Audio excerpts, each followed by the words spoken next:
Question 1. What is the capital city of Philippines? এই প্ৰশ্নটোত সুধিছে ফিলিপাইনৰ ৰাজধানী চহৰখন কি? তোমালোকক চাৰিটা অপচন দিয়া হৈছে। ইয়াৰ ভিতৰত শুদ্ধ উত্তৰটো কি হ'ব? ইয়াৰ ভিতৰত শুদ্ধ উত্তৰটো হ'ব অপচন সি মেনিলা। ফিলিপাইন্সৰ ৰাজধানী চহৰখনৰ নাম হৈছে Manila. Question 2. What is the capital city of Indonesia? এই প্ৰশ্নটোত সুধিছে ইণ্ডোনেছিয়াৰ ৰাজধানী চহৰ কি? তোমালোকক চাৰিটা অপচন দিয়া হৈছে। ইয়াৰ ভিতৰত শুদ্ধ উত্তৰটো কি হ'ব? ইয়াৰ ভিতৰত শুদ্ধ উত্তৰটো হ'ব অপচন এ জাকাৰ্টা। ইণ্ডোনেছিয়াৰ ৰাজধানী চহৰখনৰ নাম হৈছে Jakarta. Question 3. Amsterdam is the capital city of which country? এই প্ৰশ্নটোত সুধিছে আমষ্টাৰডাম কোনখন দেশৰ ৰাজধানী চহৰ? তোমালোকক চাৰিটা অপচন দিয়া হৈছে। ইয়াৰ ভিতৰত শুদ্ধ উত্তৰটো কি হ'ব? ইয়াৰ ভিতৰত শুদ্ধ উত্তৰটো হ'ব option D Netherlands. Amsterdam Netherland নামৰ দেশৰ ৰাজধানী চহৰ। Question 4. Which city is known as the Pearl City of India? এই প্ৰশ্নটোত সুধিছে কোনখন চহৰ ভাৰতৰ মুকুতাৰ চহৰ বুলি জনা যায়? তোমালোকক চাৰিটা অপচন দিয়া হৈছে। ইয়াৰ ভিতৰত শুদ্ধ উত্তৰটো কি হ'ব? ইয়াৰ ভিতৰত শুদ্ধ উত্তৰটো হ'ব অপচন সি হায়দৰাবাদ। হায়দৰাবাদ নামৰ চহৰক ভাৰতৰ মুকুতাৰ চহৰ বুলি জনা যায়।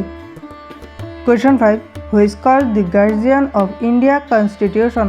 এই প্ৰশ্নটোত সুধিছে ভাৰতীয় সংবিধানৰ ৰক্ষক বুলি কাক কোৱা হয়? তোমালোকক চাৰিটা অপচন দিয়া হৈছে। ইয়াৰ ভিতৰত শুদ্ধ উত্তৰটো কি হ'ব? ইয়াৰ ভিতৰত শুদ্ধ উত্তৰটো হ'ব অপচন বি সুপ্ৰিম কোৰ্ট। ভাৰতীয় সংবিধানৰ ৰক্ষক বুলি সুপ্ৰিম কোৰ্টক জনা যায়। Question 6. Which city is known as the Silver City in India? এই প্ৰশ্নটোত সুধিছে ভাৰতৰ কোনখন চহৰক ৰূপালী চহৰ বুলি জনা যায়? তোমালোকক চাৰিটা অপচন দিয়া হৈছে। ইয়াৰ ভিতৰত শুদ্ধ উত্তৰটো কি হ'ব? ইয়াৰ ভিতৰত শুদ্ধ উত্তৰটো হ'ব অপচন এ কোটাক। ভাৰতৰ কোটাক চহৰক ৰূপালী চহৰ বুলি জনা যায়। Question 7. Which state is the largest producer of gold in India? এই প্ৰশ্নটোত সুধিছে ভাৰতৰ সৰ্বাধিক সোণ উৎপাদনকাৰী কোনখন ৰাজ্য? তোমালোকক চাৰিটা অপচন দিয়া হৈছে। ইয়াৰ ভিতৰত শুদ্ধ উত্তৰটো কি হ'ব? ইয়াৰ ভিতৰত শুদ্ধ উত্তৰটো হ'ব অপচন সি কৰ্ণাটক। ভাৰতৰ সৰ্বাধিক সোণ উৎপাদনকাৰী ৰাজ্যখনৰ নাম হৈছে Karnataka. Question 8. Which article is associated with right to education? এই প্ৰশ্নটোত সুধিছে শিক্ষাৰ অধিকাৰৰ লগত কোনটো অনুচ্ছেদ জড়িত? তোমালোকক চাৰিটা অপচন দিয়া হৈছে। ইয়াৰ ভিতৰত শুদ্ধ উত্তৰটো কি হ'ব? ইয়াৰ ভিতৰত শুদ্ধ উত্তৰটো হ'ব অপচন বি আৰ্টিকল 21 এ। শিক্ষাৰ অধিকাৰৰ লগত আৰ্টিকল 21 এ নামৰ অনুচ্ছেদ জড়িত হৈ আছে। Question 9. Who was popularly called as Netaji?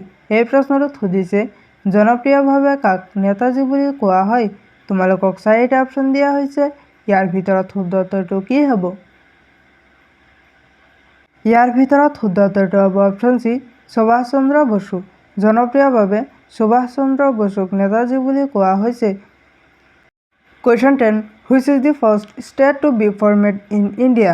এই প্ৰশ্নটোত সুধিছে ভাৰত গঠন হোৱাৰ প্ৰথমখন ৰাজ্য কোনখন? তোমালোকক চাৰিটা অপচন দিয়া হৈছে। ইয়াৰ ভিতৰত শুদ্ধ উত্তৰটো কি হ'ব? ইয়াৰ ভিতৰত শুদ্ধ উত্তৰটো হ'ব অপচন ডি অন্ধ্ৰপ্ৰদেশ। ভাৰত গঠন হোৱাৰ প্ৰথমখন ৰাজ্যৰ নাম হৈছে অন্ধ্ৰপ্ৰদেশ।